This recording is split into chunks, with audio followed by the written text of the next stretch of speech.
Hello everybody and friends and all readers around the world.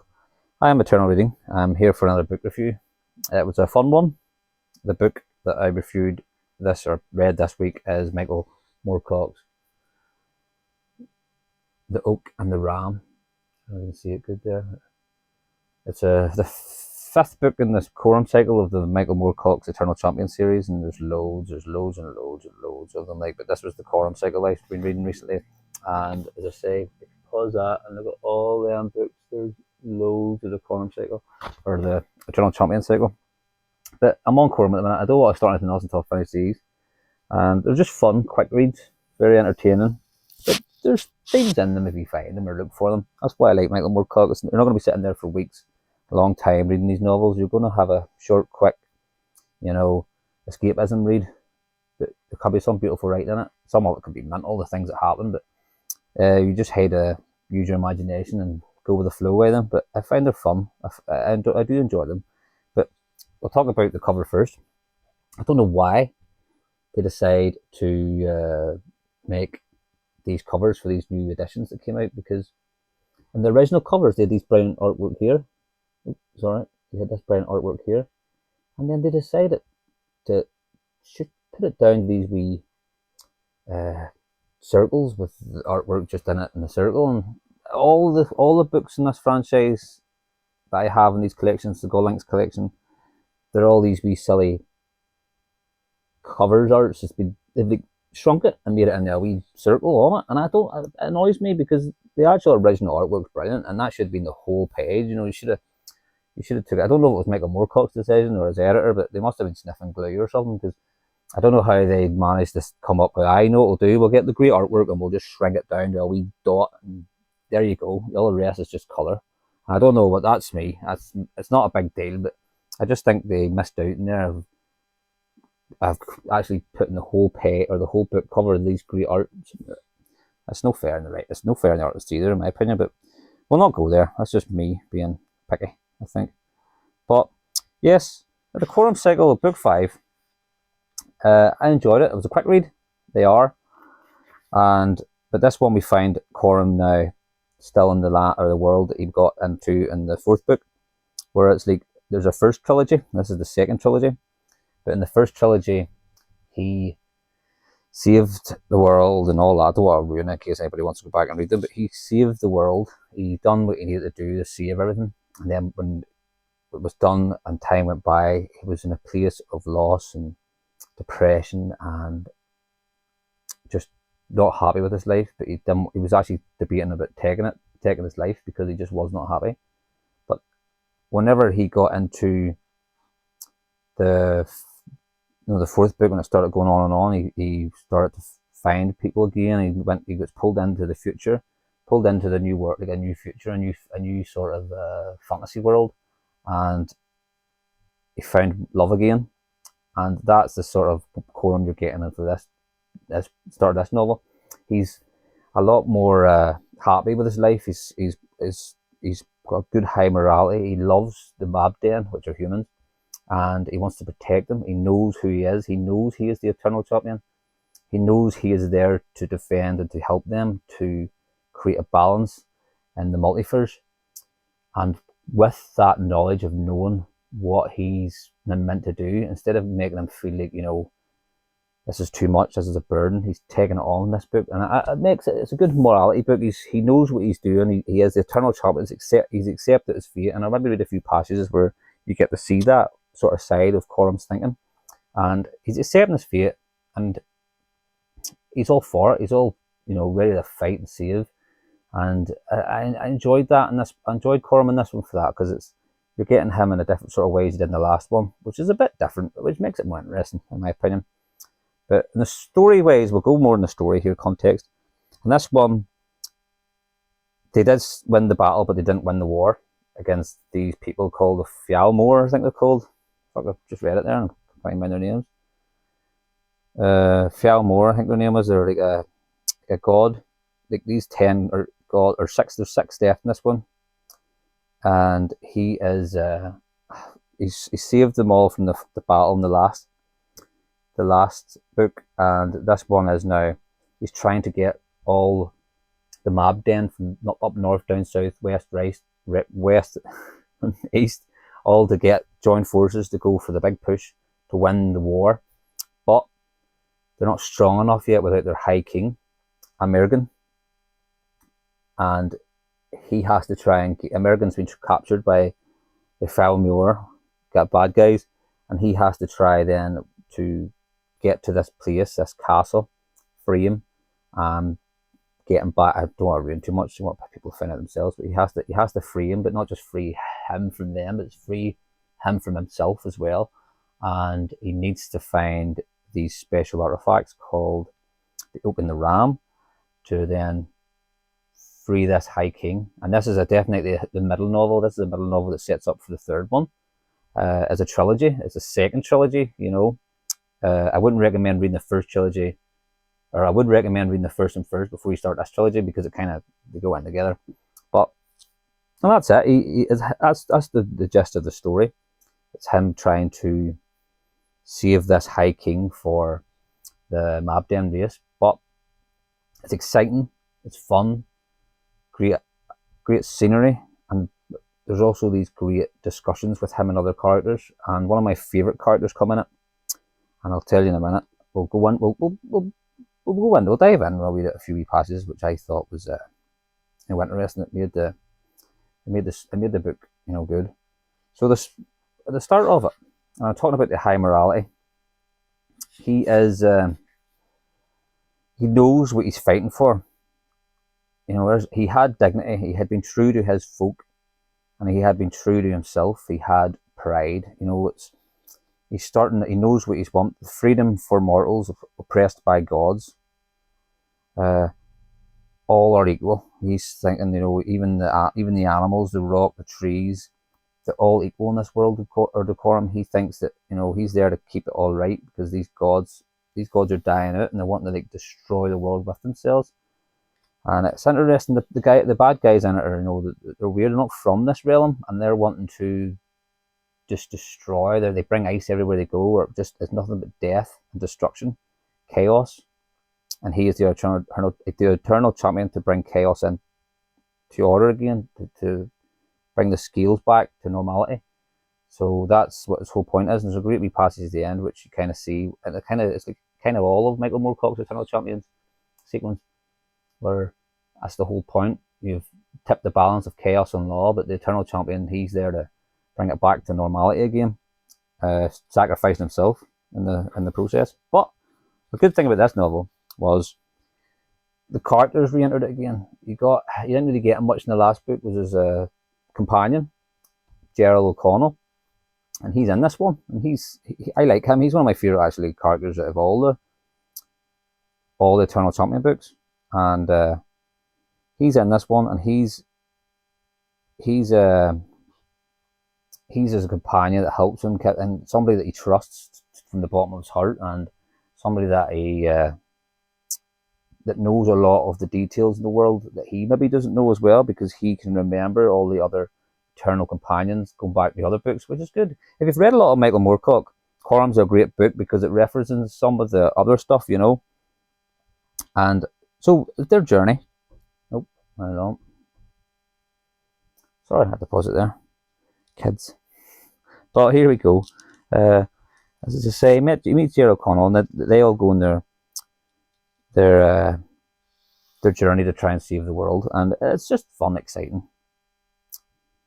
And here's a wee passage here. You know, Corum, as I say, it's all about duty and love, and he loves the people now, and whenever he knows that he can die, you know, he accepts it. That is my fate, I fear. I came for duty, not for love. And, you know, he's there to save these people. And here's a wee bit here. Not once did Corum look back. Not once did he feel a pang of regret. Not once did he grieve or know fear or reluctance concerning his quest, for he knew that he fulfilled his destiny, and that he represented a great ideal, and he was at that moment content. Such contentment was rare, thought Corum, for one destined to take part in the eternal struggle.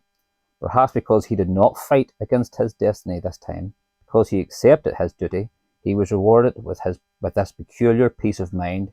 He began to wonder if he would find peace only by accepting his fate. It would be a strange paradox. Tranquility attained in strife. So having this fight, that's when he feels happy and content and normal, because that's who he is.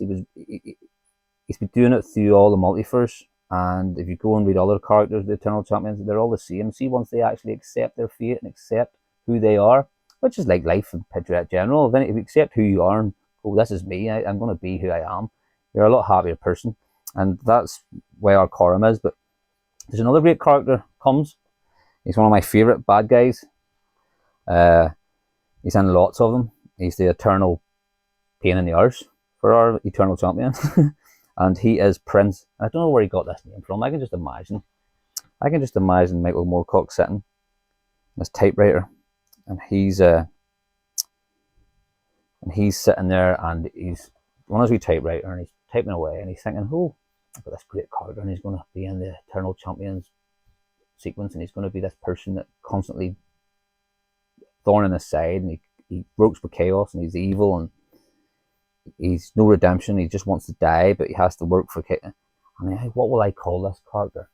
Oh, I know, Gaynor." And I just think, Michael Moorcock, you could have picked a better name. Like, it's not a bad name, but it's just weird. Gaynor the Damned is our character, but he's in this, and there's a scene or a chapter where he's talking to Corum, and it's brilliant. It's actually very good, and I'll see if I can get a wee bit of it. Like, he meets him here. I don't want to ruin too much, but it just shows you the sort of talk with Michael Moorcock's characters to each other. You get the themes and you get the ideas in between the text and the scenery that he brings. Prince Gaynor the Damned threw back his head and laughed, a bleak, hollow laugh, and his armour changed from yellow to blazing black, and he swept his sword into his scabbard. "You know me, Corum. I am become weary. I do not have it in mind to make another journey into limbo just yet. Here at least I have matters to occupy my time. There, well, there is nothing at all there." "In limbo?" Corum said. "Aye, in limbo." "Well, then join a noble cause then. Fight for my cause. Thus you could win redemption." "Redemption? Oh, Corum, you are a simple-minded indeed. Who would redeem me?" And that's him, like, saying, like, he knows that nobody cares for him. And it goes on and on here, and he says, "Corum, it's not too late, and you can forget, Gaynor, that I alone have looked upon that face you hide behind your helm. I have seen all your guises, all your dreams, and all your secret desires, Gaynor." "Aye," said Prince Gaynor the Damned quietly, "and that is why you must perish, Corum. That is why I cannot bear to know that you are alive."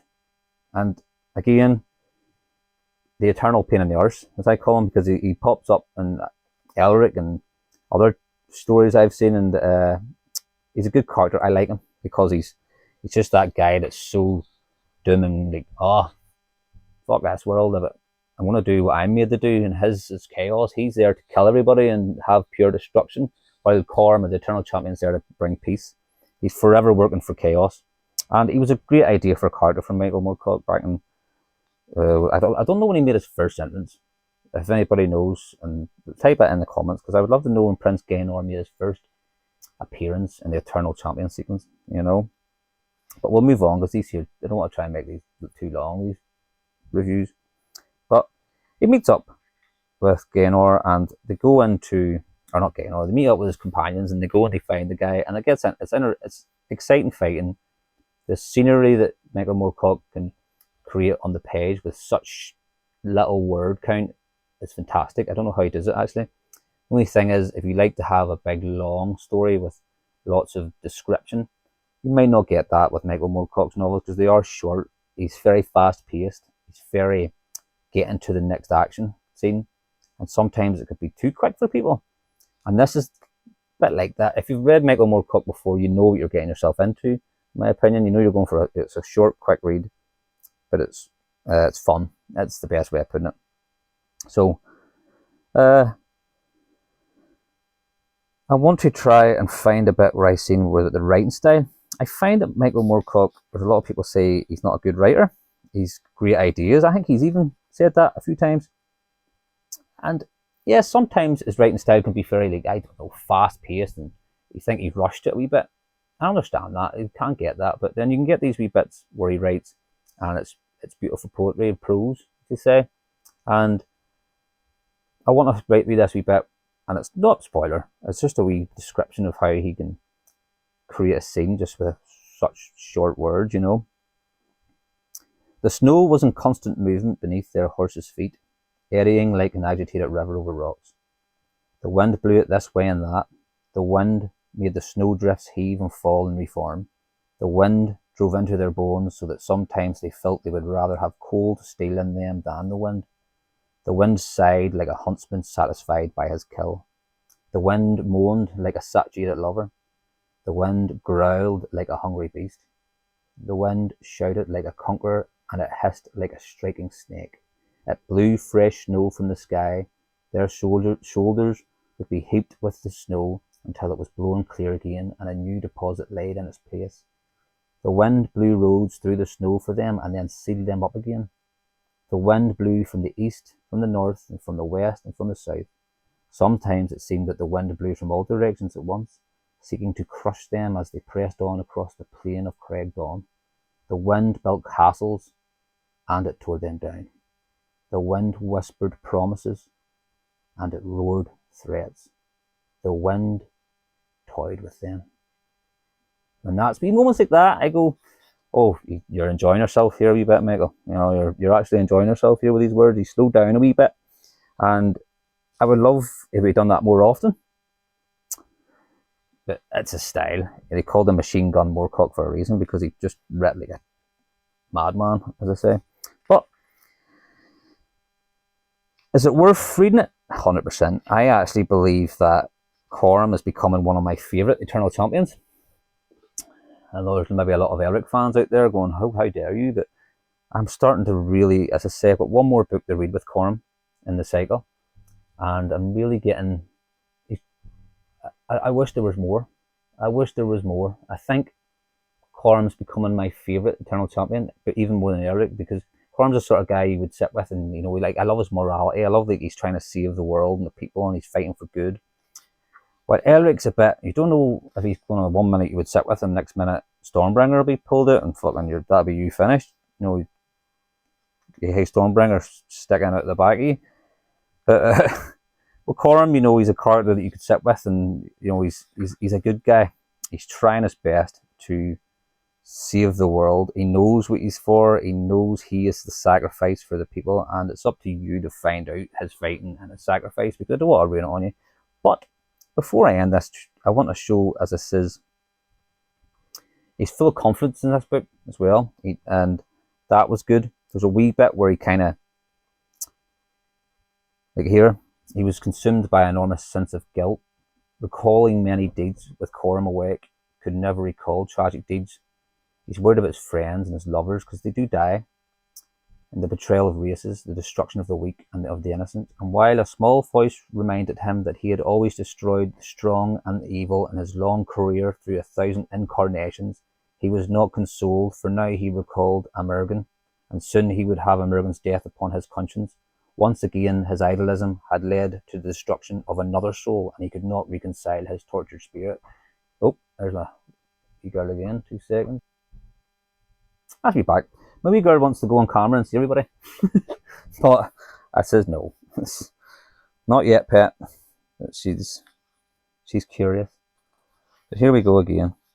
What was I saying? I was saying about him feeling lost at times, and that's why I like him. As I say, I do enjoy Corum's, and enjoy spending the time with him. And if Michael Moorcock ever sees this video, which I doubt it, please write more. Please write another novel of Corum. I would love a new novel with this character, but a longer one, you know, and took more time. It would be great. It would be so. He done one there of Elric a couple of years back. Have it? It's been there somewhere, and I enjoyed it. But Corum's gotten forgotten about, I think, in recent years, and it's a shame, because it's such good fun. But I'm going to read the last wee bit, because I don't want this dragging on. And the bit where I'm talking about is the balances of the law and chaos. And I think this is it. it's to show, you know, yeah, it's a show what the whole Eternal Champion sequence is about. It's about law and chaos. It's about balance.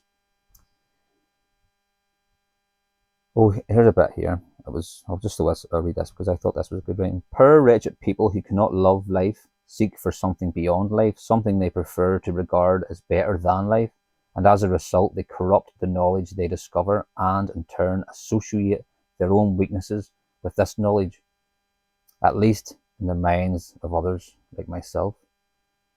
But the knowledge you've brought us, Corum, that extends our appreciation of life. You speak of variety of worlds where mankind flourishes. You offer us information which brings light to our understanding, where the corrupt and the lost speak only of mysteries and dark superiorities, and seek to elevate themselves in their own eyes and the eyes of their fellows. I follow you, said Corum, for he had some experience himself of what King Manic meant. And this is the bit here I meant about the balance. Yet even when the minds are primitive and the knowledge corrupt, this can spawn a huge and ugly power of its own. And can the power of light exist without the presence of the power of the dark? Can generosity survive without greed? Or knowledge survive without ignorance? And that is what the Eternal Champion's about. If you're interested, there's loads of these stories. Some are not as thought-provoking as others. Some are more just action fun. If you want that, that's great. They're all fun. They're all short. And they're all worth trying out. But the thing is trying to find the one that you kind of... Michael Moorcock's got a way of... He's created that many characters and created that many worlds that you can jump in anywhere. And he's got a type for everybody. If you're like, I'm more into the sci-fi type, you know, you've got these ones that are all like space and all. You've Kino Mars, you've got the one, I forget, it's like cyberpunk. You've got others loads, all these different characters, and we'll get in it. If people are interested, I'll read them again, reread them, and do reviews because they are fun. I would go back and read Michael Moorcock. This is my first time reading Corum, and I don't know why it took me so long to start. And I'm looking forward to read maybe next month or the month after, The Sword and the Stallion, because it is great. It's just great fun. It's sometimes when you're reading books and they're a bit tricky and there's a lot thinking involved, you just need a wee quick 200 pages fantasy novel where it's fast paced, and that is why I always come back to his books at times, because it's just that wee sort of palate cleanser for me. It's fun, and I'm dragging on. So I'll finish this video now, and I'll say, yep, it's worth your time. They all are. But do a bit of homework and pick the one that you think speaks to you. Because there is loads. There's loads and there's different types. So I'll say that. And yeah, all the best, everybody. I had fun. So on to the next one.